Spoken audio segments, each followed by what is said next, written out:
पांडवों तथा द्रौपदी के पूर्व जन्म की कथा। नमस्कार प्रिय मित्रों, स्वागत है आप सभी का हमारे YouTube चैनल जीवन ज्ञान स्टोरी में। मित्रों, आज के इस वीडियो द्वारा हम आपको बताने वाले हैं पांडवों द्रौपदी पूर्व जन्म की कथा के बारे में। मित्रों, इससे पहले आप सभी से निवेदन करना चाहूँगा, अगर आप लोगों ने हमारे YouTube चैनल को सब्सक्राइब नहीं किया है तो कृपया करके चैनल को सब्सक्राइब जरूर कर लें और साथ ही साथ बेल आइकन को ऑल पर सेट जरूर कर लें, ताकि आने वाली वीडियो आप सभी को सबसे पहले मिले। तो मित्रों, हम आपका कीमती समय नष्ट ना करते हुए वीडियो को शुरू करते हैं। महाभारत के प्रमुख चरित्रों में से श्री कृष्ण और द्रौपदी सहित पांचों पांडवों विशेष स्थान है। जैसा कि सर्वविदित है, हासिमपुर के सम्राट पांडु की दो पत्नियां कुंती और माद्री थीं। कुंती से धर्मराज युधिष्ठिर, महाबली भीम तथा महान धनुषधारी अर्जुन पैदा हुए तथा माद्री से नकुल और सहदेव की उत्पत्ति हुई। इस प्रकार पांचाल नरेश द्रुपद के युग के अग्नि कुंड में से द्रौपदी का जन्म हुआ, जो पांचों पांडवों की पत्नियां बनी। सम्राट द्रुपद द्वारा आयोजित स्वयंवर में अर्जुन द्वारा जब मात्स्य वेदन करके द्रौपदी को जीत लिया, तो माता कुंती ने अन्यास ही अपने पांचों पुत्रों के साथ द्रौपदी का विवाह करने का निश्चित किया। तो पांचाल नरेश के मन में संदेह उत्पन्न हुआ कि उनकी पुत्री पांचाली द्रौपदी का पांचों पांडव भाइयों से विवाह करना सर्वथा अनुचित और धर्म विरुद्ध है। पंडित जनों तथा ऋषियों को वेद व्यास जी ने पांडु पुत्रों तथा द्रौपदी की पूर्व जन्म की कथा को सुनाते हुए कहने लगे।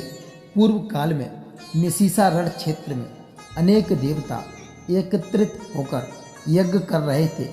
उस समय सूर्य पुत्र यमराज वहाँ के समस्त कार्यों की देख रेख करते थे।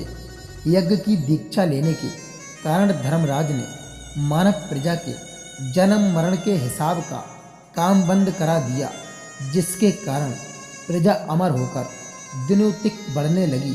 इस बढ़ती हुई जनसंख्या से चिंतित हो चंद्रमा, इंद्र, वरुण और कुबेर आदि देवता सृष्टिकर्ता ब्रह्मा जी के पास गए और उनसे कहने लगे, पितामह, पृथ्वी पर मनुष्य की संख्या में अधिक वृद्धि हो जाने के कारण वहाँ हाहाकार मचा हुआ है। जो मरणशील प्राणी थे वे अमर हो गए। अब तो देवता और मानव की आयु में भी विशेष अंतर नहीं रह गया है। इसी कारण हमें बड़ा भय हो रहा है। प्रत्युत्तर में देवताओं के देवता ब्रह्मा जी उन्हें सात्वा देते हुए कहने लगे, सूर्य पुत्र यमराज के यज्ञ कार्य में लगे रहने के कारण ही ऐसा हो रहा है। यज्ञ संपूर्ण होने पर यमराज धर्मराज द्वारा एक ऐसा विशेष मनुष्य पैदा होगा, जो समय आने पर पृथ्वी पर सभी मनुष्यों की मृत्यु का कारण बनेगा।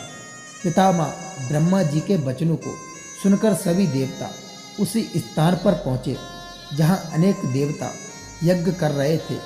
एक दिन सभी देवता गंगा जी में स्नान करने गए तो उन्हें वहाँ जल में बहता हुआ एक कमल दिखाई दिया। स्वर्गधिपति इंद्र उस कमल का पता लगाने के लिए गंगा के मूल स्थान गंगोत्री में गए।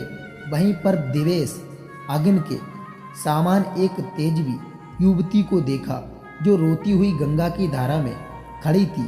उसके आंसुओं का एक एक बिंदु जल में गिरता हुआ सुबूढ़मय कमल बन जाता था। इस अद्भुत दृश्य को देखकर सचिपति इंद्र ने इस कन्या से पूछा, भद्रे, तुम कौन हो? यहाँ इस निर्जन प्रदेश में रहती हुई क्यों रो रही हो? उस उबला ने देवताओं के राजा को संकेत द्वारा उसके पीछे पीछे आने को कहा। हिमालय के शिखर पर पहुंचकर इंद्र ने देखा कि एक परम सुंदर वरुण युवक बड़ी तमन्यता से एक युवती के साथ तरह तरह की किरणाएं कर उसे अंत रहा है, जिसे देखकर गर्वित इंद्र ने उसे क्रोधित होकर कहने लगा, यह सारा जगत मेरे अधिकार में है और मेरी आज्ञा के अधीन है। मैं ही इस जगत का ईश्वर हूँ। देवेश के ऐसा कहने पर देव पुरुष ने जब तिरछी आंख द्वारा स्वर्ग के स्वामी इंद्र को देखा तो उसका सारा शरीर कांटवी भांति निश्रेष्ट हो गया।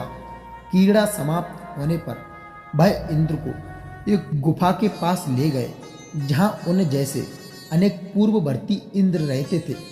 कंदरा के भीतर प्रवेश करने पर अपने समान अब अन्य 4 इंद्रों की दुर्दशा को देखा तो वह सोचने लगा, क्या मेरी हालत भी गुफा में बंद इन कैदियों जैसी होने वाली है। उसी समय पर्वत के शिखर पर क्रीड़ा करने वाले तपस्वी जो साक्षात महादेव और स्त्री के रूप में देवी पार्वती थी, 5 इंद्र के पास आए और कहने लगे, तुम सभी को मनुष्य योनि में पृथ्वी पर जन्म लेना पड़ेगा। उस जन्म में तुम इसने साहसिक कार्य द्वारा अनेक लोगों के मौत के घाट उत्तर पुनः अपने शुभ कार्यों द्वारा इंद्रलोक में वापस आओगे। भोले शंकर की आज्ञा सुनकर सभी इंद्र उसे प्रार्थना करने लगे, हम आपके आदेश अनुसार मनुष्य लोक में जाएंगे, परंतु हमारी इच्छा है कि वहाँ हमें धर्म वायु इंद्र वर्तमान और दोनों अनिश्चित कुमार यह देवता ही हमें माता के गर्भ में स्थापित करें।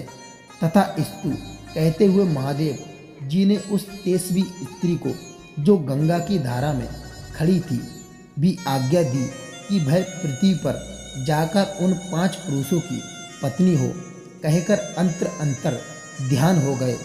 वेद व्यास सभा मंडप में बैठे मंत्रियों और ज्ञानी जनों को संबोधन करते हुए आगे कहते हैं, हिमालय की गुफा में जो इंद्र स्वरूप पुरुष बंदी बनाकर रखे गए थे, वही 5 पराक्रमी पांडव यहाँ विद्यमान है।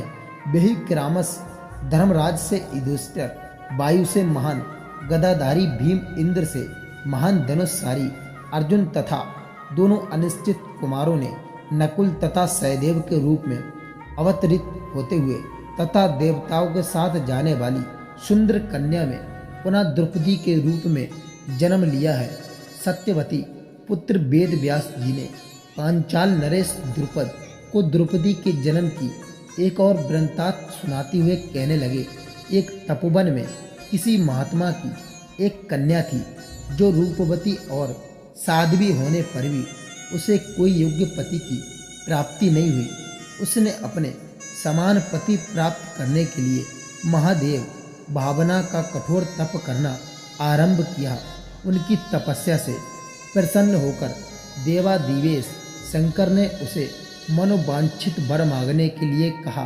बोले शंकर के ऐसा कहने पर उस मुनि कन्या ने उन्हें 5 बार मैं सर्व गुण संपन्न पति चाहती हूँ कहा तो असुतोष भगवान ने प्रसन्न चित्त होकर उसे वर देते हुए कहा, पांडवों को 13 वर्ष के वनवास के समय वनों में अनेक कष्टों को भोगने के लिए विवश होना पड़ा।